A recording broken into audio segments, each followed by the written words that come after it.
प्यारे देशवासियों, और मैं ऐसे ही नहीं कह रहा हूं।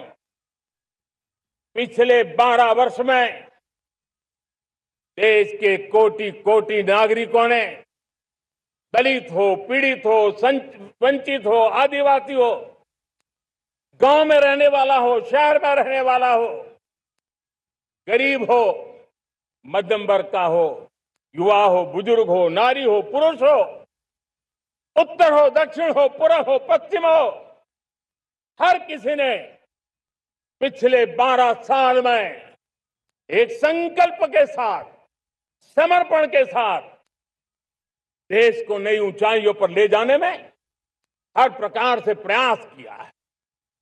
मैं उनके इस प्रयासों का आदरपूर्वक स्वीकार करता और उसी का परिणाम है कि इतने कम समय में 25 करोड़ देशवासी गरीबी को परास्त करके गरीबी से बाहर निकले हैं। इन्हीं देशवासियों का प्रयास का परिणाम है कि हम कभी फ्रेजाइल 5 में गिरे जाते थे। 12 साल के भीतर भीतर हम एक मेजर इकोनॉमी में फास्टेस्ट ग्रोइंग इकोनॉमी बन गए हैं। साथियों, देश आजाद हुआ, बहुत सारे सपने लेकर के आजाद हुआ, लेकिन हम गति नहीं पकड़ पाए, रफ्तार नहीं पकड़ पाए। होती है, चलती है, अरे हो जाएगा, देखा जाएगा, उसी में खोए रहे। 2014 तक आते आते तो पूरे विश्व ने हमें फ्रेजाइल 5 के उस में डंप कर दिया था। ऐसे समय पिछले 12 साल में भारत ने एक नई रफ्तार पकड़ी। तेज गति से हम आगे बढ़ रहे हैं और देशवासियों का संकल्प है कि अब 140 करोड़ देशवासियों के संकल्प को, सामर्थ्य को रोकना नामुमकिन है। प्यारे देशवासियों, पिछले 12 वर्षों में डिफेंस प्रोडक्शन करीब 4 गुना, खादी और ग्रामोद्योग का उत्पादन करीब 5 गुना हुआ, इलेक्ट्रॉनिक मैन्युफैक्चरिंग करीब 7 गुना बढ़ा, आधुनिक रेलवे कोच का निर्माण 21 गुना बढ़ा, मोबाइल फोन उत्पादन 33 गुना बढ़ा। इतना ही नहीं, आधुनिक युग को देकर के भी डिजिटल और इनोवेशन की दुनिया में भी हमने अपना परचम लहराया। इंटरनेट कंज्यूमर करीब करीब 4 गुना बढ़े, पेटेंट ग्रांट होने की संख्या 4 गुना बढ़ी, डिजिटल ट्रांजैक्शन 100 गुना बढ़े। सामान्य मानवीय की सुविधाओं की तरफ भी हमने उतना ही गंभीरता से काम किया। हर साल औसतन 15 गुना ज्यादा तेजी से हमने नल से जल कनेक्शन दिए। हर साल औसतन 6 गुनी ज्यादा रफ्तार से लोगों को गैस कनेक्शन दिए। हर साल 4 गुनी रफ्तार से गरीबों के लिए टॉयलेट बनाने का काम किया। हर साल 3 गुना ज्यादा तेजी से गरीबों को घर देने का काम किया। देश ने गवर्नेंस में भी बहुत बदलाव लाया। हजारों की संख्या में कंप्लायंसेस खत्म किए, सैकड़ों की तादाद में पुराने कानून खत्म किए। पिछली शताब्दी के कानूनों से 21वीं शताब्दी की मार्च नहीं हो सकती। हमने आधुनिक इंफ्रास्ट्रक्चर के लिए मेट्रो का विस्तार किया। हमने पब्लिक ट्रांसपोर्ट को ताकत दी। जिस स्पीड से काम, जिस स्केल पर काम किया, ये सब, ये रफ्तार, ये विस्तार, ये अचीवमेंट आजादी के बाद पहली बार पिछले 1 दशक ने देखा है। और जब इतनी सारी सिद्धियां हमारे सामने हो, इतनी तेज गति दिखाई देती हो, देशवासियों का सामर्थ्य पल पल प्रकट होता है, तब तो 2047 में विकसित भारत बनने का संकल्प कभी भी अधूरा नहीं रह सकता है। ये सारे आंकड़े इस बात की गवाही देते हैं कि हम आगे बढ़ने वाले हैं। मेरे प्यारे देशवासियों, लेकिन उसके लिए आत्मविश्वास की जरूरत होती है, आत्मगौरव की जरूरत होती है और साथ साथ आत्मनिर्भर भारत होना भी बहुत जरूरी होता है। और इसलिए बीते वर्षों में हमारा कन्विक्शन रहा है कि भारत को हमें अब दूसरे देशों पर निर्भर रह करके नहीं जीना चाहिए, हमें आत्मनिर्भर बनना चाहिए। दुनिया में बहुत कुछ मिलता है, सस्ता मिलता है, जल्दी मिल सकता है, लेकिन उससे हमारा सामर्थ्य तैयार नहीं होता, न हमारे सामर्थ्य की कसौटी होती है। और इसलिए हमें भी अपनी क्षमताओं को बढ़ाना है, अपने हितों की सुरक्षा हमें खुद को करनी है।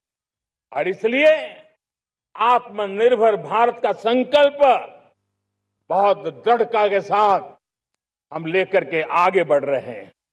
मेक इन इंडिया, स्वदेशी, वोकल फॉर लोकल, इन सारे क्षेत्रों में आज हर भारतीय का मन जुड़ रहा है। मेरे प्यारे देशवासियों, मैं आपको एक उदाहरण देता हूं सेमीकंडक्टर का। देश आजाद होने के बाद विश्व में तो सेमीकंडक्टर की चर्चा हो चुकी थी, हमारे यहां भी बातें होती थी, लेकिन सेमीकंडक्टर का कोई बड़ा प्लान हम आगे नहीं बढ़ा पाए। और आज स्थिति क्या है?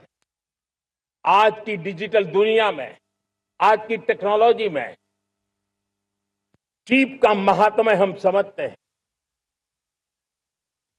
कोई भी इलेक्ट्रॉनिक गुड्स होगा, हमारे मेडिकल इक्विपमेंट होंगे, हमारे ट्रांसपोर्ट के रास्ते होंगे, हर किसी में चिप अनिवार्य है।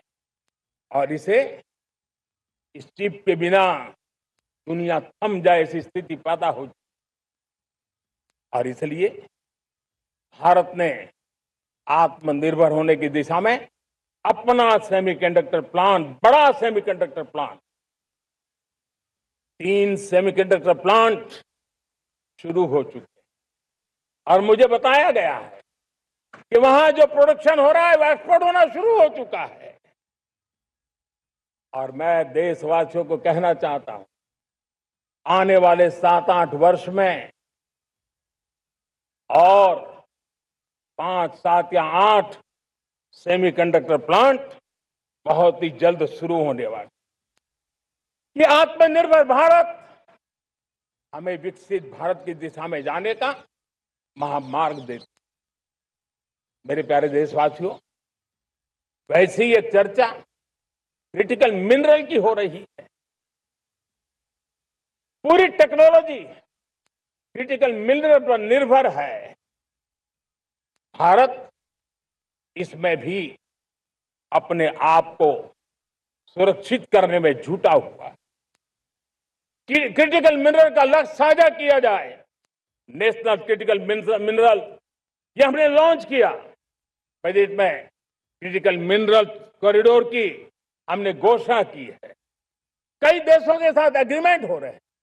विश्व के कई देश अब इस क्रिटिकल मिनरल के विषय में भारत के पर भरोसा करने लगे हैं। मेरे प्यारे देशवासियों, जैसे सेमीकंडक्टर की बात हो, क्रिटिकल मिनरल की बात हो, वैसे ही जिस टेक्नोलॉजी की दिशा में हम जा रहे हैं, दुनिया जा रही है, उसमें एनर्जी का महत्व और बढ़ता चला जा रहा है। अब एनर्जी के बिना भी नई दुनिया को चलाना मुश्किल है। और इसलिए हमें चिप हो, एआई हो, डेटा सेंटर हो, हमें बहुत बड़ी मात्रा में बिजली की जरूरत होगी। एनर्जी सिक्योरिटी ये हमारे समय की मांग है और इसलिए हमने पहले से ही उस दिशा में एक के बाद एक मजबूत कदम उठाए हैं। एनर्जी सिक्योरिटी का एक बड़ा माध्यम है परमाणु ऊर्जा, न्यूक्लियर एनर्जी। हमने पार्लियामेंट में शांति एक्ट पास कर करके एक नए लक्ष्य तरफ जाने का रास्ता तय कर लिया है। 2047 तक हम 100 गीगावाट न्यूक्लियर पावर का लक्ष्य लेकर के चल रहे हैं। इसी एक दशक में हम 5 नए न्यूक्लियर रिएक्टर शुरू करने का लक्ष्य लेकर के चल रहे हैं।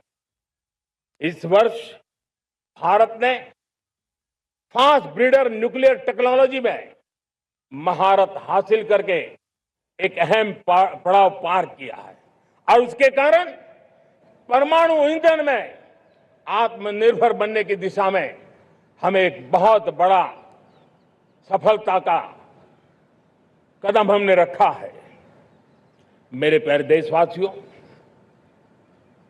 कई बार संसाधनों की कमी के कारण देश रुकता नहीं है, लेकिन रुकने का कारण सोच की सीमाएं होती हैं। जब सोच बंद जाती है, सीमाओं में सड़ने लग जाती है, तब हम अपने सामर्थ्य को भी पहचान नहीं पाते हैं। देश को आज कच्चे तेल पर निर्भर रहना पड़ रहा है और हमारी गलत सोच के कारण है।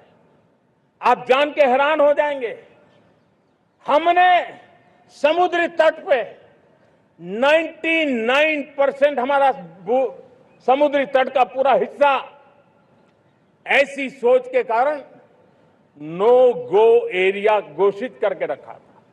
हमने ही समंदर के अंदर जाकर के एक्सप्लोरेशन न करने का निर्णय कर लिया था।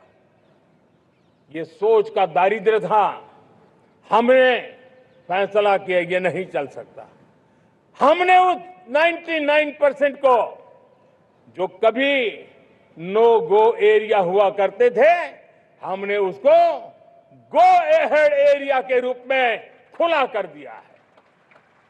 और अब हम समुद्र के भीतर भी एक्सप्लोरेशन करने की और नए नए भंडार खोजने की दिशा में हम प्रवृत्त हैं, हम प्रयास कर रहे हैं। हमने पिछले वर्ष उसी दिशा में एक महत्वपूर्ण कदम रखते हुए समुद्र मंथन की घोषणा की थी और पिछले दिनों हमने 85,000 करोड़ रुपए इस काम के लिए आवंटित करके काम को गति देने का निर्णय कर लिया है। मेरे प्यारे देशवासियों, एनर्जी सिक्योरिटी, इसका मैंने कहा कि हमें ऑल्टरनेट स्रोतों की तरफ भी पूरी शक्ति लगाना बहुत जरूरी है और इसलिए ऊर्जा का सही इस्तेमाल बढ़ाते हुए भारत इसी दिशा में आज तेजी से काम कर रहा है। 2014 से पहले, मतलब आज से 12 साल पहले, हमारे देश में सिर्फ 70 शहरों में पाइप से गैस की व्यवस्था थी, पाइप से गैस डिस्ट्रीब्यूशन होता था। 12 साल में इन 70 शहरों को हमने 700 शहरों तक पहुंचा दिया है। ये होती है रफ्तार, ये होता है विस्तार। 2014 के पहले मुश्किल से 20-22 लाख घरों में पाइप से गैस पहुंचता था। आज 1.25 करोड़ घरों में पाइप से गैस पहुंचाने का काम हो रहा है। 12 वर्ष पहले देश में सोलर एनर्जी की कैपेसिटी सिर्फ 2 गीगावाट थी। 2 गीगावाट, आज 160 गीगावाट हमने प्राप्त किया है लक्ष्य।